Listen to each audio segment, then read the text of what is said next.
I'm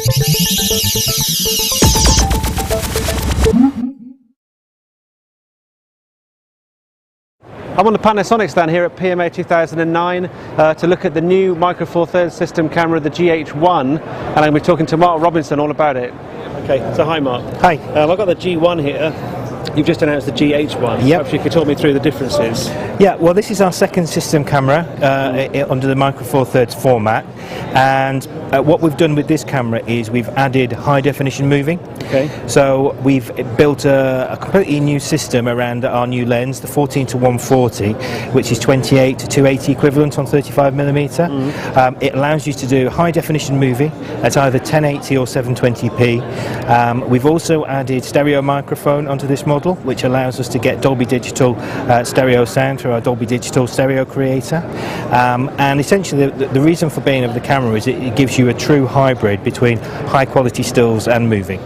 So externally they're actually very similar, aren't they, body-wise? Obviously there's the microphone on the top of here, and I guess on the back I can see you've got a dedicated button for the video. Yeah. They still retain a very similar form factor. They're both based around Micro Four Thirds system, so that allows us to get a very small body, very compact form factor. They both retain the flip-out LCD, but as you say, we've added these features: the one-touch movie recorded button, stereo microphone, and some of the commands have changed now to reflect the high-definition movie functionality.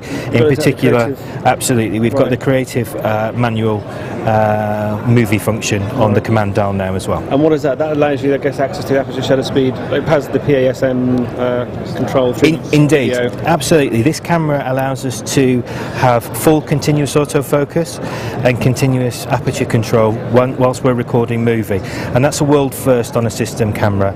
The benefits of those basically is that you get crisp autofocus using the autofocus system of the camera, but also you get a very smooth gradation of lighting, and again that gives a real benefit when you're shooting high definition movies. Yeah. So again, here we've got the stereo microphone that's built in.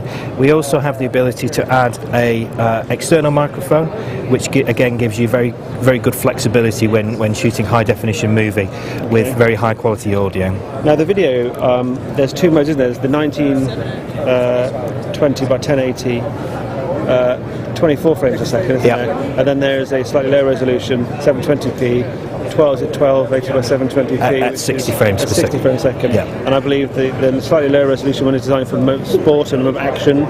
Exactly that. Smoother motion, is that right? Yeah, so we can give you two options. If you're working from a fairly stationary perspective and you want to get the very best high quality full HD movie mode, then you can shoot in that mode.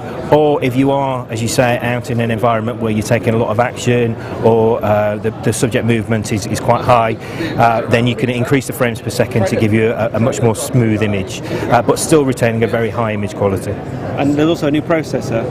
Yeah, the GH1 uses our Venus Engine HD, which is a dual core processor, and that allows us to make the camera very fast, very easy to use, despite the fact that it's handling very high data throughput, particularly in high definition movie and obviously with the high resolution stills from the camera. Can I hold the camera? Yes, please. Right, okay. So tell me about the sensor. It's different to the sensor in the G1, isn't it? It is a new sensor, and the new sensor allows us to shoot multi-aspect, so you can shoot simultaneously 16:9, 3:2, 4:3 without any loss of resolution. It will be 12 megapixels in all three aspect ratios. Okay. You've also got Intelligent Auto on here, I believe. Yep, with our Intelligent Auto system, which we've developed throughout our compact range. We added it to the first of our Micro Four Thirds cameras, the G1, last year. We've also added Movie IA this year, so not only are you getting Intelligent Auto mode for stills, you're now getting it for movie as well. And that's ensuring if you want to start learning and developing with the camera will take control of things like image stabilization, intelligent lighting control, to ensure that you're getting the best out of the camera in both stills and movie if you are relatively new to a system camera. Right. Now the lens, there's obviously some development going on the lens front, isn't there? Yeah, the basic premise of the lens and the test that was set for the engineers was to ensure that you can get the very best high quality, high definition movie from this camera without compromising stills, and I'm assured that when the camera is made available, that will be absolutely the case. So there's no compromise, despite the fact that this gives you full continuous autofocus whilst you're recording movie, and the camera has been developed for that. There is absolutely no compromise whatsoever in terms of still image quality. I believe one of the differences of these new lenses is the quietness of the motors in it, so that the microphone doesn't pick up the motor sound when it's focusing. Absolutely. Even using the internal microphone when you're recording moving, the new silent motors that have been developed, you're absolutely right. You cannot pick up the sound of the action when you're recording the movie mode. That is a problem, isn't it? I guess with recording when you're actually focusing, then it's going zzz, you know, the mic will pick that up. Yes, and again, part of the development, the significant development that's gone into this camera, has been to ensure that using dampening, we can eliminate that noise. Right. I believe there's another lens as well which has been introduced today. Yeah, the case? There is indeed. So this. I'll take it to you. Thank you very much. So this is our new 7-14 ultra-wide angle lens, which gives you 14 to 28 millimeter equivalent on a 35 millimeter system. So again, this is just reinforcing our commitment to the Micro Four Thirds system. This is now our fourth lens for the system, and obviously we expect that there'll be more to come in the future. So this is for the movie spec, the movie mode spec of the 14 to 140. Yeah, the lens. This lens is optimised for movie. So, in terms of the speed of the autofocus, that will be the lens that gives you the very best performance. Of course, you can still record high definition movie using all the other lenses that are available, but the actual speed of the autofocusing system and the performance is optimised using the 14 to 140 lens. Okay. But you can still get full creative effects using something like the ultra wide angle lens, or using lens adapters. You can use a full range of 4/3 lenses with the GH1. Can I take a look at this then? Take Sure. the lens cap off. So, as you said, 7 to 14 is equivalent to 14 to 28, isn't it? Yeah. And the kit lens, or the standard lens, I guess, that comes with the GH1 is a 14 to 140, which is 28 to 280 equivalent. Yes. 10 times zoom. Yeah. What's amazing about this lens is how small it is.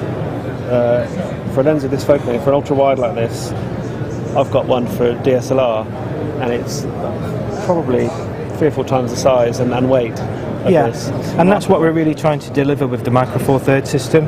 So again, by reducing the distance between the lens and the sensor, and also reducing the diameter of the lens, we can make lenses that are significantly smaller than maybe lenses that you'd see on other formats. Put it in my hand just to see how small that is. I really just it reminds me of a Leica M series lens, in fact, size-wise. Yeah. Speaking of which, I believe there's also an adapter coming out later in the year.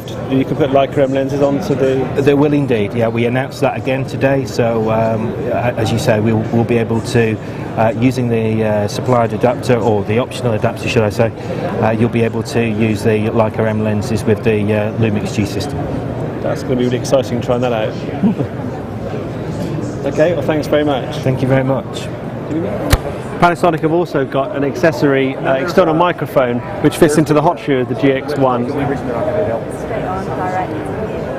If there are any question marks about the video quality from the GH1, this should answer those questions. This was shot on the GH1. As you can see, it's a pretty big, what is it, a 42-inch plasma, and you can see it looks like watching TV.